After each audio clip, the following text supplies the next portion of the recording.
네, 여러분 반갑습니다. 오늘도 저희들 좋은 영상 가지고 여러분들께 찾아뵙습니다. 오늘이 8월 24일입니다. 이 영상 촬영하는 날짜가 8월 24일이고요. 참 시간이 빠릅니다. 늘 하는 말씀드리지만 여러분들 휴가를 어떻게 보내셨나요? 뭐 시원한 바닷가에 다녀오신 분도 계셨을 거고, 또 계곡이나 산으로 다녀오신 분도 계셨을 거고, 해외여행 다녀오신 분도 계셨을 텐데, 어쨌든 가족과 즐거운 시간을 보내실 것이라고 믿습니다. 저 같은 경우에는 요번에 이제 팬데믹 사태 전에는 저희 특히 아들하고 배낭 하나 간략하게 메고 일본 여행을 갔던 적이 있습니다. 간단하게 이제 남자들이니까 간단하게 지하철 타고 다니면서 편의점에 가서 도시락도 사 먹고, 뭐 일본 편의점 도시락 굉장히 맛있었습니다. 또 저녁 되면 막 20% 30% 하는데 한국식 도시락으로 치면은 얼추 한 4,000원, 5,000원 DC에서 그 정도 되는 건데도 상당히 일본 도시락 굉장히 맛있었습니다. 편의점 도시락 특히 맛있었고, 또 지하철 타고 다니면서 여러 군데 명소를 보는 것들 굉장히 좋았거든요. 오늘 제가 이런 얘기를 하는 이유는 저희들 영상이 늘 의학에 관련된 논문들을 다루다 보니까 오늘도 이렇게 논문을 가지고 여러분들 찾아뵙지만, 사실 논문이 읽어보면 굉장히 딱딱해요. 재미도 없고요. 그런데 그런 상황에서 여러분들하고 좀 소통도 하고 싶고 대화도 하고 싶어서 사실 저 혼자 이렇게 넋두리 형식으로 이런저런 얘기를 합니다. 여러분들 최근에 제가 봤던 영화 중에 재미있었던 거 하나는요, 아마 여러분들 보셨을지도 모르겠습니다. 탑건 2라는 영화인데 제가 좋아하는 톰 크루즈가 나오는 영화이고요. 그 영화 보면서 많은 생각을 했습니다. 벌써 그 시리즈 1이 아마 20년인가 30년 전에 나온 걸로 알고 있는데, 그때나 지금 했던 데나 시간은 많이 변했지만 그 영화의 포맷이라든가 스토리 라인이라든가 어떤 영상미라든가는 사실은 거의 바뀐 것은 없었어요. 정말 남성미를 자극하고 또 어떤 최신 트렌드를 쫓아가는, 특히 이제 저희 남성들 같은 경우에는 비행기, 우주선 뭐 이런 거 열광하지 않습니까? 그런 것들인데 이 탑건의 영화를 보면서 전 굉장히 저한테 많이 와닿았던 부분은 그 톰 크루즈가 영화 주인공이죠. 톰 크루즈가 그 장성들하고 같이 이제 면담하는 씬이 나옵니다. 거기서 앞으로 공중 비행기들 특히 이제 다 드론으로 대체될 건데, 그래서 공군 비행사들을 양성하는 것들이 굉장히 힘들 뿐만 아니라 비용도 많이 들어가기 때문에 타당하느냐, 뭐 이런 그런 얘기가 잠깐 나오거든요. 근데 그때 톰 크루즈가 문을 나가면서 이제 장성들, 스타들, 별들하고 대화를 나누고 나가면서 앞으로 그런 시대가 올지 모르지만 모든 비행기가 드론으로 대체되고, 그래서 휴먼, 인간이 할 수 있는 영역이 점점 좁아지겠지만 그럼에도 불구하고 톰 크루즈가 멋진 얘기를 합니다. Not today. 오늘은 아니란 얘기인 거죠. 그래서 그걸 보면서 그렇다. 세상은 아무리 바뀐다 할지라도 오늘 내가 이 자리에서 해야 될 일, 내가 최선을 다하겠다라는 그런 의미가 있는 멘트였거든요. 영화 하나를 가지고 제가 너무나 많은 의미를 담고 있는 건 아닌가 싶습니다. 네, 그래서 오늘 준비한 영상은 특히 2020년 6월 12일에 퍼블리싱 출판된 논문입니다. 아마 이 논문 제목을 저희들이 이제 올려드릴 건데, 여러분도 이 논문 보시면서 같이 구글링해서 유튜브에 구글에서 다운받아서 같이 보실 수 있으면 참 좋을 것 같습니다. 특히 이 논문은 우리나라 대학병원의 방사선 종양학과나 또는 혈액종양내과 쪽에 계신 우리 선생님들께서 봐주시면 더 좋을 것 같습니다. 왜냐하면 이 논문이 SCI B급에 나오는 논문이거든요. 그래서 특히 이 논문은 메타 분석과 네트워크 메타 분석을 병행한 논문입니다. 뭐 의학 분야에 계신 우리 선생님들이 들으시면 더 잘 아시겠지만 메타 분석이라는 게 굉장히 중요하거든요.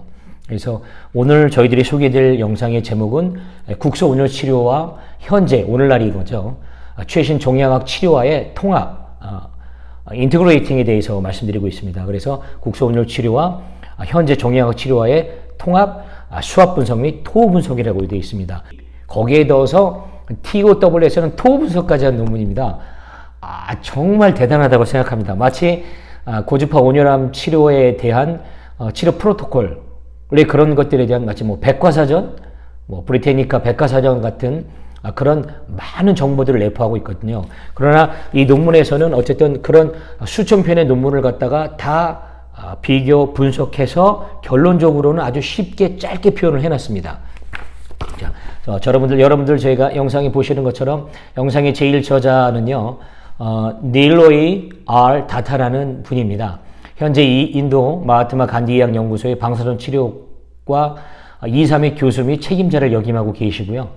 그 전에는 뭐 스위스에 있는 방사선 종양 연구소에도 근무를 하셨고, 그리고 이 논문의 제1 저자뿐만 아니라 여기에 참석한 저자분들의 사진도 여러분들 화면에 보시는 것처럼 이렇게 올려져 있습니다. 특히 한스 크루제라는 분 같은 경우에는 네덜란드에 있는 분이시죠. AMC 센터에서 근무하시는 분으로 알고 있는데, 이분 역시도 하이퍼더미아의 대가라고 할 수가 있습니다. 이 논문은 두 가지로 되어 있습니다. 첫 번째 이제 메타 분석에 의해서 이루어졌고요. 여러분 메타라고 하면 특정 연구 주제에 대해서 이루어진 여러 연구 결과를 하나로 통합해 가지고 개별 연구의 결과를 수집하고 통계적으로 이제 재분석하는 방법으로는 굉장히 수준 높은 임상의 증거로 간주가 되죠. 그래서 이 논문은요, 347명의 환자에 대해서 하이퍼더미아와 그리고 RT라고 하죠. 방사선 치료. 이 두 개를 병행했을 때와 RT, 방사선 치료 단독으로 했을 때의 두 개의 비교군을 만들었습니다. 그랬을 때 어떤 치료 효과가 좀 더 좋게 나왔는지 해서 38개의 임상 시험에 대한 논문을 가지고 비교를 했습니다. 여기에서는 이 38개 임상에서는 3,478명의 환자가 이 논문 안에 비교 데이터에 들어가 있는 거죠. 그리고 또 한 가지는 이제 네트워크 메타 분석이라고 하는데요. 보통 이제 세계보건기구, 저희들이 알고 있는 WHO라고 하죠. WHO 세계보건기구에서 를 포함한 이제 다양한 국제나 국제기관에서 어떤 치료 지침이나 의사 결정을 할 때 가장 높은 수준의 임상 증거로 간주하는 게 네트워크 메타 분석이라고 합니다. 요건 저도 사전적인 의미를 찾아보고 말씀드리는 겁니다.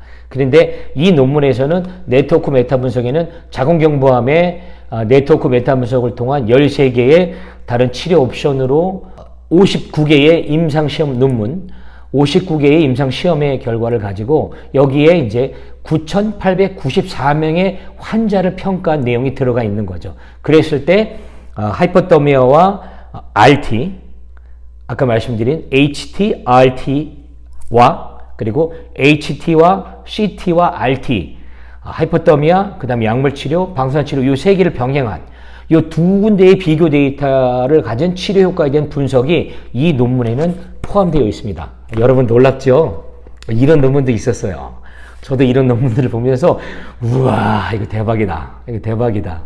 이런 것들을 우리 한국에 있는 많은 의사 선생님들과 우리 환자들, 그리고 이 분야에 근무하시는, 종사하시는 많은 분들이 같이 알았으면 좋겠다, 공유했으면 좋겠다 라는 의미에서 저희들 이 논문을 읽고 분석했습니다. 이 논문은요 20페이지 정도 되는 분량이고, 그리고 나머지 10페이지가 이 논문에 아까 말씀드린 메타 분석과 네트워크 분석에 해당되는 어떤 논문에 어떤 글들을 가져다 썼는지 인용된 문구가 들어가 있습니다.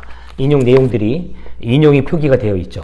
그래서 여러분들 이 논문 같이 분석해 봐주시면 너무 좋을 것 같습니다. 그러면 이 논문을 저희들이 이 논문을 분석을 완전히 다 할 수는 없고요. 간략간략하게 이 논문에서 뭘 얘기했는지 같이 보시면 좋겠습니다. 먼저 용어를 봐야 될 필요가 있습니다. 이 논문을 여러분들이 각자 읽어보시려면요. CT, RT, HT, HSP, AG, DC라고 되어 있는데 여러분들 다 아시겠지만 CT는 케모테라피, RT는 라디에이션 테라피, HD는 하이포더미아 테라피, 그리고 HSP는 히트샥 프로테인이라고 열충격 단백질을 얘기하고 있는 건데요. 근데 여러분들 여기서 늘 헷갈리시는 부분이 있는데, 한국에서는 온도가 40도 이상 온도를 올려서 치료하는 거, 그러니까 한국이 아니고 이제 전 세계적으로 하이퍼더미아 치료라고 하면은요, 온도를 39도 이상 44도까지 올릴 수 있는 그 범위 내에서 치료하는 걸 하이퍼더미아 치료라고 합니다. 근데 온도를 올리지 못하고 39도 이상 온도를 올리지 못하는 장비는 하이퍼더미아라고 사실은 부를 수가 없거든요. 그래서 한국에는 온도를 올려서 치료하는 온도를 굉장히 중요하게 여기는 치료 장비들이 있고, 그리고 온도를 올리지는 못하지만 온도를 올리지 않는 상태에서 또는 전류적인 특정에서 치료하는 그런 장비들이 있거든요. 여러분께서 분명히 기준을 갖고 나눠서 보셔야 됩니다.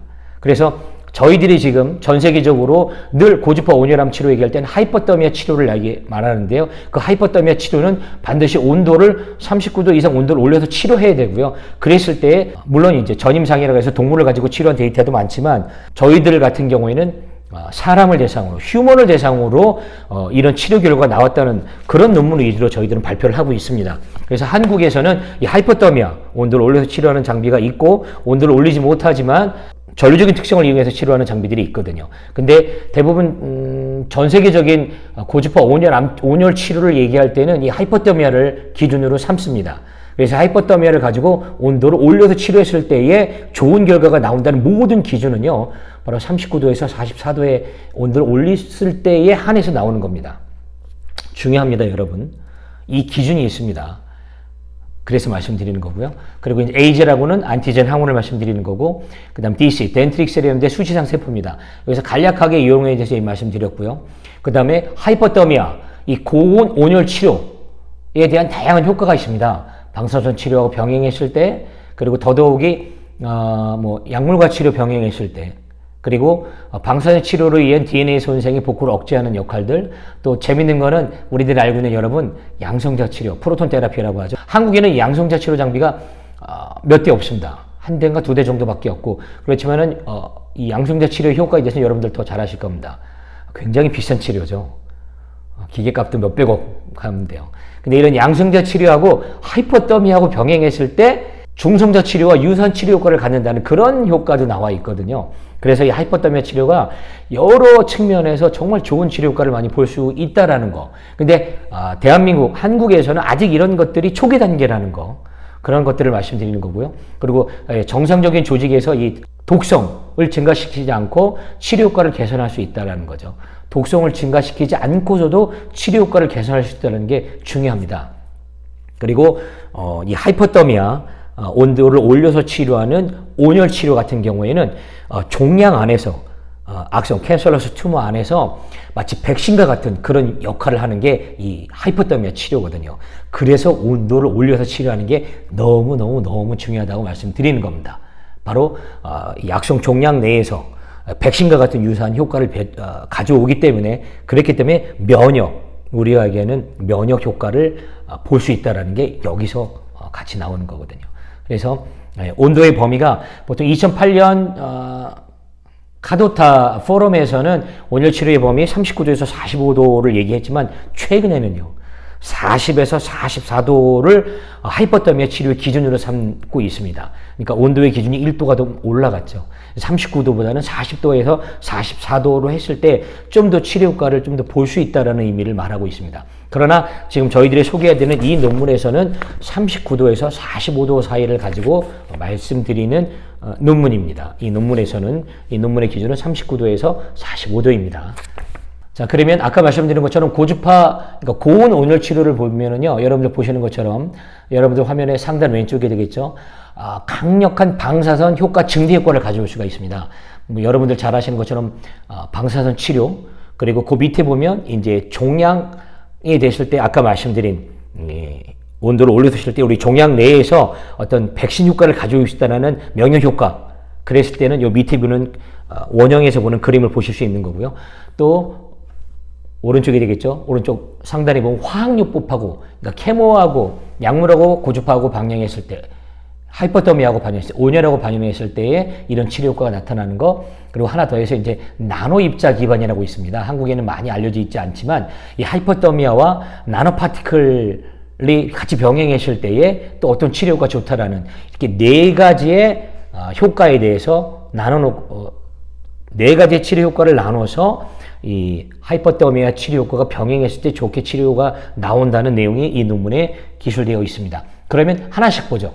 하나씩 보면 먼저 방사선 효과입니다. 강력한 방사선 효과를 증대할 수 있다는데요.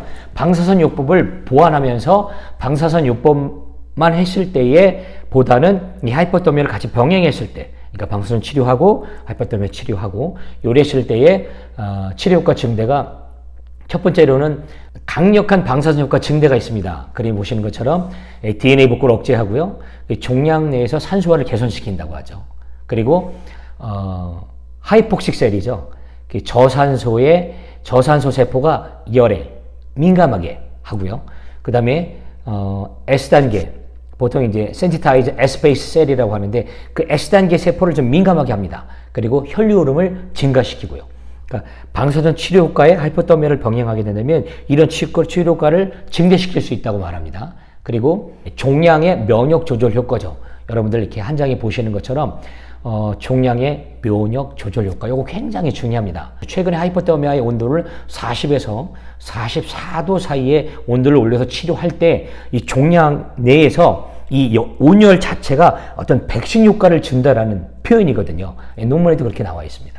그렇게 해서 종양 내 혈관 속에서 온도가 40에서 44도까지 올라가게 되면 여기서 놀라운 게 여러분, 히트 샥 프로테인이라는 HSP가 방출이 됩니다.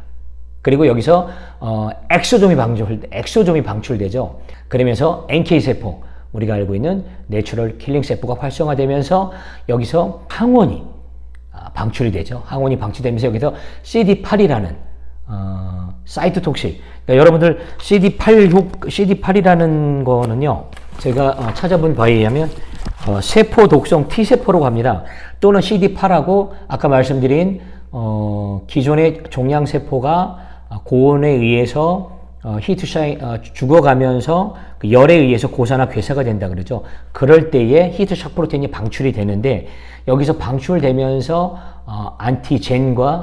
안티젠이 덴트릭 셀로 들어가면서 여기서 개선된 T세포가 나오게 됩니다. 네, 그리고 여러분 지금 저희들 슬라이드 9번인데요. 슬라이드 9번에 보시면 종양 면역 조절 효과라고 나옵니다. 어떤 종양 내에서 온열, 하이포더미아 열이 들어가면 종양 내에서 이 열 자체가 백신 효과를 볼 수 있는 만큼 종양 내에 백신 역할을 한다는 거죠. 그래서 면역 효과를 개선시키는데, 그러면 어떤 백신 효과냐? 악성 종양세포가 고열로 인해서 고산화 괴사가 되면서 여기서 HSP라는 히트 샥 프로테인이 딱 하고 방출이 됩니다. 그러면서 엑소좀이 방출이 되고요. 이것이 다시 내추럴 킬러 세포라는 NK 세포를 활성화시키면서 이것이 다시 덴트릭 셀과 연동이 되면서 여기서 개선된 T세포, 그리고 이제 CD8이라는 세포 독성 T세포가 나오게 됩니다. 보통 이제 세포 독성 T세포 또는 이제 CD8 플러스 T세포라는 것들은요, 백혈구의 일종인 T 림프구의 한 종류로서 바이러스 감염 또는 손상된 세포, 악성 종양 등을 제거하는 역할을 하게 됩니다. 대부분 세포 독성 T세포는 T세포 수용체를 발현시켜서 세포 표면에 특정 항원의 펩타이드를 인식합니다. 그래서 더해서 CD8이라고 또는 단백질이 사이토톡식 T셀 표면에 위치하게 된다고 하는 거거든요. 이거 굉장히 중요한 부분인 것 같습니다.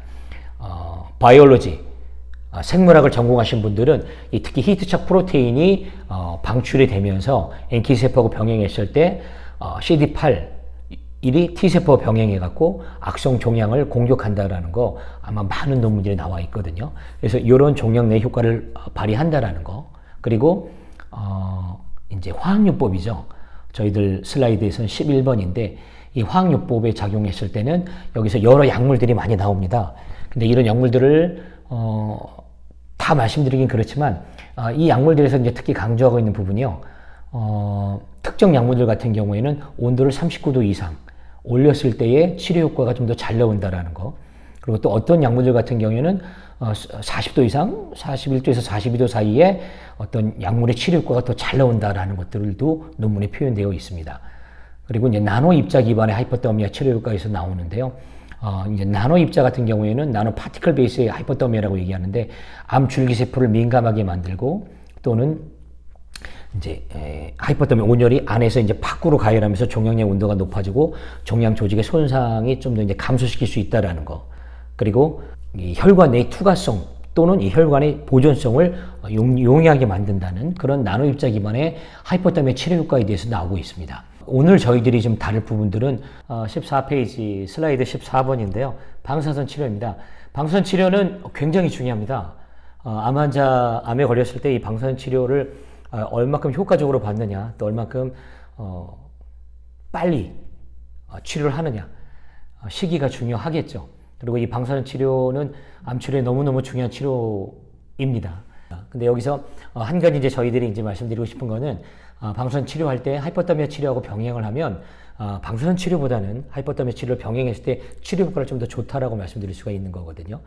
그런 부분에서 보통 이제 방사선 치료하게 되면은 뭐 저희들이 많이 아는 것처럼 방사선을 어느 정도 조사되고 나면은 약성 종양이 더 이상 방사선에 이렇게 민감하게 반응하지 않을 때가 있습니다. 방사선이 이제 저항한다고 하죠. 이제 그럴 때 이 하이퍼더미아 치료를 병행하면 굉장히 좋거든요. 이 논문에는 그렇게 나와 있습니다. 그래서 고온 온열 치료가 41도 이상의 온도로 조사된 세포에서 RTA에서 3일 된 악성 종양의 DNA 손상의 복구를 일시적으로 이제 억제한다는 표현을 쓰죠. 그래서 방사선의 저항이 큰 S단계, S페이지 단계에서는 이 세포가 열에 굉장히 민감하다고 하거든요. 그래서 이때 열에 민감할 수 있게끔 하이퍼더미아, 외부에서 온도를 40도 이상 온도를 올려서 고주파를 쏴주게 되면 방사선 치료 효과에 좀 더 병행해서 혈관 확장 및 종양 관리의 산소화를 개선시켜준다라는 그런 얘기가 적혀져 있습니다. 그 다음에 고온 온열 치료에는 세포 독성, 사이토톡식시티라는 표현이 있습니다. 아까 말씀드린 것처럼 종양 내에서 백신 효과를 가져간다는 표현인 거죠. 그래서 악성 종양 내에서 고온 온열을 올리게 되면 여기서 다양한 메커니즘에서 세포를 고사 및 이제 괴사시키게 되는 거죠. 그리고 낮은 단계의 pH에 있는 세포의 세포 독성을 발현하게 되는 겁니다. 그리고 고온 온열 치료에 의한 세포 독성은 주로 산성 환경에 포함된 저산소 세포를 직접적으로 공격을 하게 되는 거죠. 그래서 세포 독성 효과를 가져올 수 있다는 거. 또 한 가지는 이 고온 온열 치료가 하이퍼더미아 치료가 내열성, 영어로 치면은 thermal tolerance라고 하는데요. 보통 이제 고온 온열 치료를 받게 되면 이 고열이 내열성을 유도해서 다음번 고온 온열 치료 받을 때 일시적인 이제 저항이 발생해서 이 열의 민감도에 영향을 좀 미치게 되거든요. 이 세포 내에 있을 때는 열에 대한 내성을 가지게 되지만요.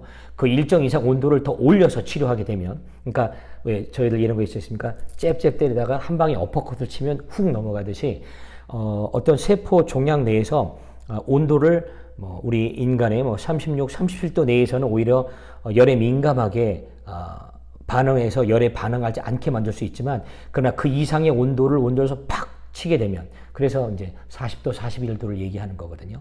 특정 이상 온도를 확 올려서 외부에서 열을 올려서 치료를 받게 되면 이 악성 종양 내에서 이 고사나 괴사가 되면서 여기서 세포 밖으로 히트착 프로테인이 퐁 하고 발현이 됩니다.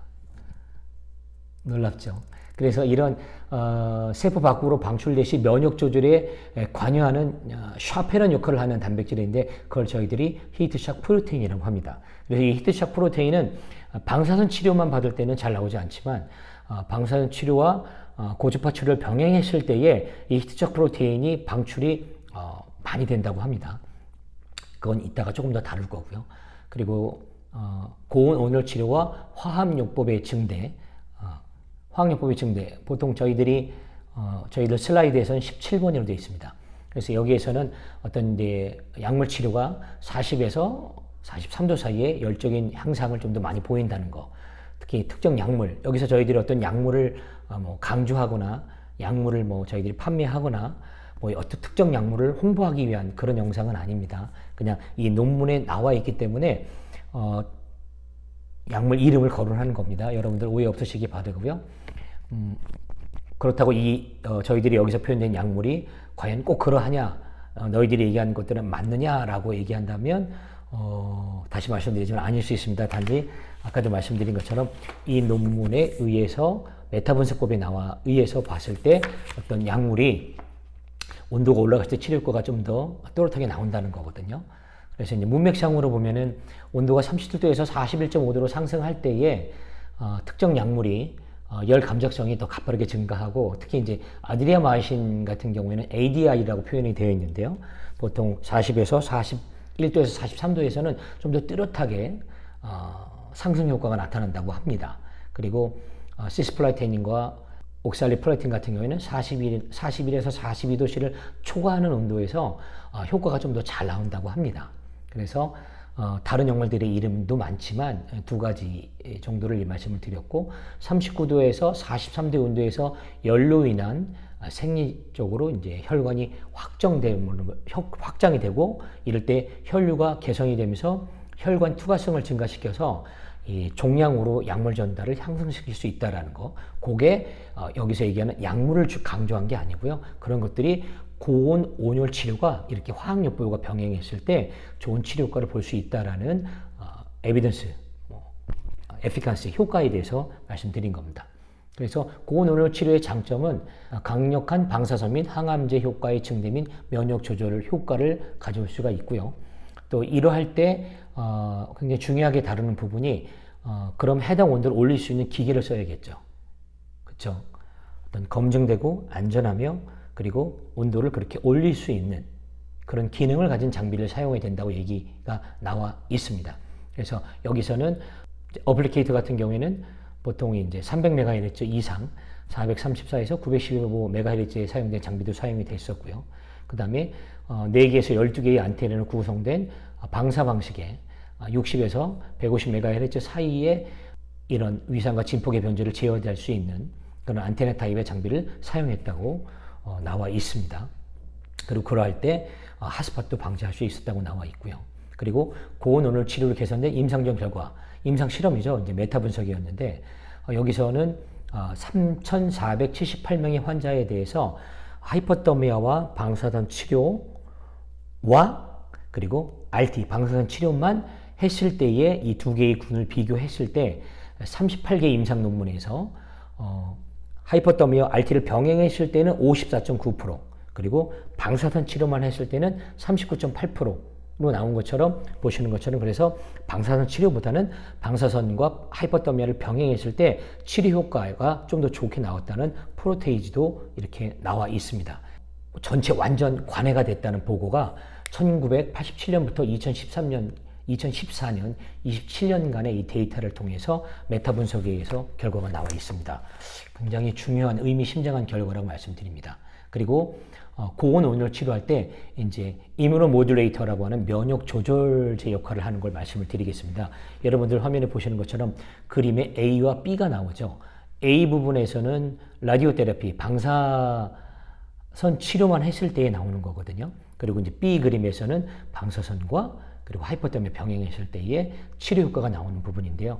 여러분들이 그림에서 보시는 것처럼 라디오 테라피 했을 때에 방사선이 나오면서 아포토식스 이제 암을 이제 직접 죽이게 되죠. 방사선 같은 경우에는 그러면서 항원이 활성화가 되면서 이 CD4가 나오게 되고 이 CD4가 NK셀과 병행을 하면서 그 다음에 이것이 이제 더욱더 암을 공격하고 죽이게 되면서 세포가 이제 활성화되는 거, 암을 공격하는 메커니즘에서 나오게 됐고 여기서 이제 CD4와 플러스 T셀, 개선된 T세포를 저희들이 헬퍼 T셀이라고 좀 표현을 해놨거든요. 여기 보시면 고온 온열 치료는 HSP, 특히 종양세포에 의해서 방출되는 히트착 프로테인 HSP70의 유도를 통해 면역 반응을 더 유발시킨다고 되어 있습니다. 그래서 지금 보시는 것처럼 여러분들 그림에 보시면 RT만 했을 때에 비해서 RT와 하이퍼더미아 할 때 치료 효과가 2배 플러스 알파라고 저희들이 표현을 해놨거든요. 보시는 것처럼 여기서 뭐 T셀이라든가 아니면 엑소점이라든가 아니면은 뭐 CD8이라든가 뭐 항원이라든가 이런 것들이 오른쪽에 그림에 보시면 RT보다는 하이퍼더미아 병행했을 때 숫자가 더 많이 낮았죠. 보시면 눈에 보이게 돼요. 이런 것처럼 이렇게 치료 효과를 배가시킨다고 나오고 있습니다. 그래서 종양의 세포를 더 높은 온도에 노출시킬 때 단백질 음식과 변성은 세포에서 스트레스 반응을 유도해서 HSP70의 발현을 증가시키게 되는 거죠. 그리고 고온으로 인해서 데미지를 받은 세포 밖으로 HSP와 항원 복합체가 모두 방출이 되어진다고 합니다. 그러면서 이것이 덴트릭셀, 수지상 세포로 넘어가면서 활성화되고 여기서 활성화된 것에서 발현된 항원을 통해서 림프에서 CD8과 T세포를 활성화해서 종양세포를 개선된 T세포가 직접적으로 암을 공격하는 종양세포를 파괴하는 역할을 하게 되는 거죠. 그래서 이런 면역적으로 치료 효과를 이렇게 배가시킨다는 그런 것들을 여러분들한테 보여드리고요. 그리고 또 한 가지는 압스코발 효과라고 있습니다. 놀랍죠? 이제 국소 치료 시, 로컬 하이퍼테미아 치료 시, 국소 치료 시 해당 치료 부위가 아닌 다른 부위에서도 치료 효과를 보이는 것을 뜻하며 이제 면역력이 개선된 효과를 나오는데요. 이것 압스코발 효과도 나타나고 있습니다.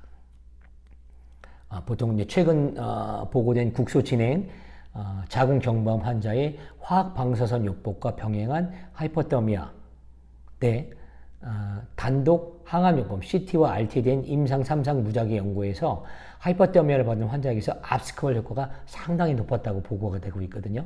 그런 내용도 이 논문에 나와 있습니다. 그래서 이런 부분들 같이 우리 의사 선생님 같이 공유해 주셨으면 좋을 것 같고요. 그래서 보시는 것처럼 하이퍼더미아 고온 온열 치료는 이렇게 강점 그리고 약점 또는 기회 그리고 또는 트리트 이제 위협이라고 볼 수 있는 부분 아직은 좀 잠재적인 위험 가치가 있다는 거 정말 리얼하게 이 논문에서는 표현해 놨습니다. 그래서 하이퍼더미아 고온 온열 치료가 무조건 다 좋다 그런 의미보다는 하이퍼더미아가 기존의 종양학에서 치료할 때에 병행해서 치료하면 이러이러한 좋은 치료 효과가 있습니다 라고 말하는 것들이 이 논문의 취지고요. 또는 이제 아직까지 한국에서는 대학병원에서 방사선 치료와 고온 온열 치료를 병행해서 하는 것들이 많지는 않은 걸로 제가 알고 있습니다. 그런 측면에서는 이 논문이 우리 의사 선생님한테 조금 더 도움이 될 수 있을 것 같고요. 그다음에 이제 토 분석에서도 이렇게 저희들이 표기를 해놨습니다. 근데 이 자료를 저희들이 배포하지는 않을 겁니다. 자, 이제 저희들이 이제 스터디하기 위해서 이렇게 좀 체계적으로 만들면서 저희들 직원들과 저희들끼리 이제 공부하면서 이런 부분이 있었구나. 또 이런 부분이 혹시나 외부에서 문의를 하시거나 또 저희들한테 질문을 하실 때 저희들도 알아야 답변을 할 수 있기 때문에 이렇게 늘 저희들 공부하고 있습니다. 그래서 일반적으로 RT와 CT와 함께 임상에서 온열요법, 하이퍼더미아하고 병행해서 통합해서 치료할 때는 여러 치료 효과에 대해서 좋은 병행 치료 효과를 가져올 수 있다는 것들을 말씀드리는 거고요. 근데 여기서 전제 조건이 있습니다. 전제 조건이요. 늘 말씀드린 것처럼 이런 종양 내에서 이런 메타 분석에 의해서 너무나 좋은 메타 분석에 의한 좋은 임상 결과를 많이 가져왔고 그리고 이 하이퍼더미아를 메타 분석에 의해서 지금처럼 보고해드리고 좋은 치료 효과가 말씀드리는데 그러기 위한 반드시 전제 조건이요.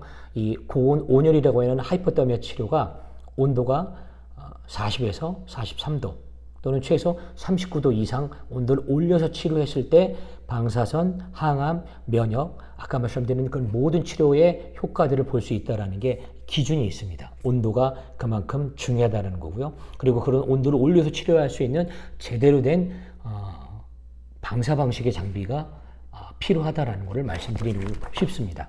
그래서 이 논문의 콘클루전, 결론 부분에 보면은요. 온열을 보면 강력한 방사선 치료에 병행 치료에 민감하게 방사선 효과를 증강시킬 수 있는 기능을 가지고 있고 또 광범위한 범위 내에서 화학요법 치료에 상호 조절에 좋은 치료 효과를 볼 수가 있다라는 거. 그래서 굉장히 유니크하게 독특한 치료 효과를 가져올 수 있다라는 거고요. 거기에 더해서 이제 온라인으로 이제 온도를 모니터링하고 그리고 웰 디자인된 치료라고 얘기를 하는데요. 웰 디자인이라는 표현은 어떤 암 환자에 따라서 그리고 그 암 환자가 몇 기인지 그리고 그럴 때 방사선 치료를 몇 회를 하면서 고온 온열 치료를 몇 회를 할 건지 또는 어떤 약물을 먹으면서 고온 온열을 치료를 할 건지 이런 부분들을 갖다가 저희들이 얘기할 때는 계획을 세운다고 하죠. 그런 플랜을 세우고 계획을 세우면서 방사선 치료와 약물 치료와 그리고 하이퍼더미아 치료를 어떻게 병행해서 치료할까 이런 것들을 설계하는 걸 웰 디자인이라는 표현을 쓰거든요. 그래서 이 논문에서는 웰 디자인이라는 단어가 굉장히 많이 나옵니다. 그래서 그렇게 했을 때 전임상과 임상 연구에서 어떻게 맞춤적인 효과 치료를 볼 수 있는지, 어떻게 좀 더 치료 효과를 높일 수 있는지, 그래서 암 치료에 좀 더 좋은 긍정적인 치료 효과를 개선시켜 나갈 수 있는지, 거기에 대해서 고주파 치료의 하이퍼더미아 치료에 대해서 많은 연구가 필요하다라고 말하고 있습니다.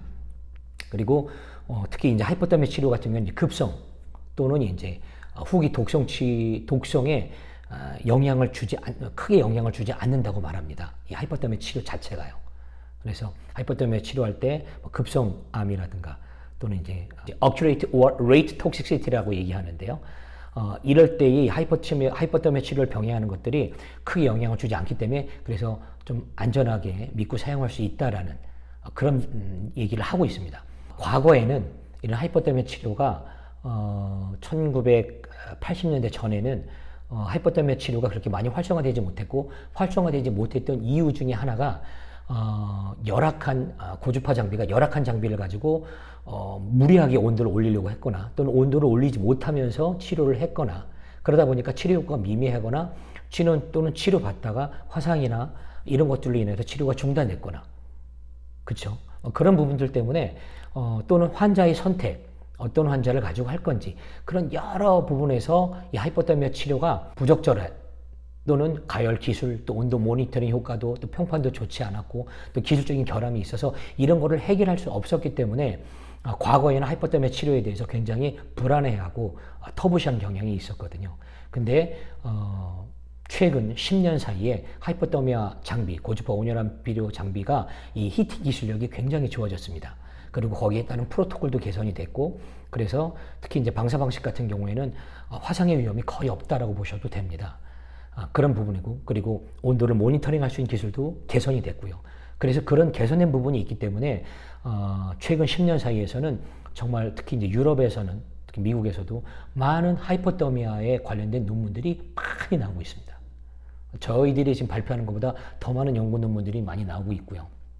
그래서 이런 하이퍼더미아, 그리고 이제 이 논문이 하이퍼더미아를 가지고 이렇게 메타 분석에 의한, 또는 네트워크 메타 분석에 의한 수학 분석을 한 논문은 제가 알기로는 전 세계에서 아직까지는 이 논문 하나밖에 없지 않나 싶습니다. 그럴 정도로 이 논문의 가치가 굉장히 중요하고요.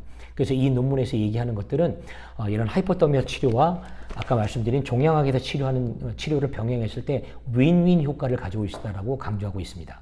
그래서 이 논문의 저자는요, 열린 마음과 냉철한 머리로 우리 임상, 이 종양학에서 하이퍼더미아 치료를 좀 촉진하기 위해서 많은 시도를 해야 된다, 노력을 해야 된다라고 얘기하고 있습니다. 그렇지 않으면 급성 또는 후기 조직 이완율을 크게 추가하지 않고도 결과를 개선시킬 수 있는 이런 엄청난 잠재력을 가지고 있는 온열 치료, 하이퍼더미아 치료라고 얘기하죠. 고온 온열 치료가 암 환자한테 좋은 치료 효과, 개선 효과를 줄 수 있는 엄청난 잠재력을 가지고 있는데, 이런 잠재력을 우리가 공부하고 노력하지 않고 이런 개선 효과를 보지 않는다고 하면 암 환자한테는 좋은 치료 기회를 박탈한다라는, 그렇게까지 강조를 하고 있습니다. 그래서 오늘 저희들이 짧지만 이 메타 분석에 의한, 네트워크 메타 분석에 의한 이 논문을 읽으면서 다시 한번 확신하게 된 게, 하이퍼더미아 치료 정말 제대로 온도를 올릴 수 있다면, 그리고 그런 부분들을 갖다가 기존의 종양학에서 현재 임상학적으로 종양학에서 치료를 병행할 수 있다면 정말 더 좋은 치료 효과를 가져오면서 암 치료와 암 환자분들한테 좀 더 좋은 결과를 줄 수 있지 않을까라는 마음으로 저희들이 오늘도 이 영상을 준비했습니다. 여러분 긴 시간 시청해 주셔서 감사드리고요. 다음번에 또 좋은 논문을 가지고 여러분 찾아뵙겠습니다. 여러분 늘 건강하시고요. 어느 자리에 있든지 여러분들이 하시는 일을 저희들도 같이 응원하겠습니다. 여러분 화이팅입니다. 감사합니다.